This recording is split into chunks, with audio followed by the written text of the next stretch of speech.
Duterte? Nakausap po mismo natin si Secretary John Vic Remulla ngayong araw dahil kasama po siya sa meeting kanina. Magkakaroon po ng malalimang pag-iimbestiga rito. Ano po yung possible penalties or disciplinary measures na maaring kaharapin ng isang local chief executive for violating the Solid Waste Management Act or other relevant laws?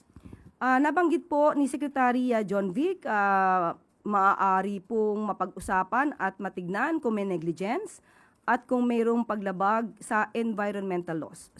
Pero ayaw natin pangunahan kung ano magiging action po dito ni Secretary John Vic Remulla, pero sinigurado po niya na magpapaimbestiga po siya. Last on my end, ma'am, sa not only case Mayor Duterte, kapag po ba may ganitong klaseng cases kahit sa ibang lugar, ano po yung penalty? Suspension po ba?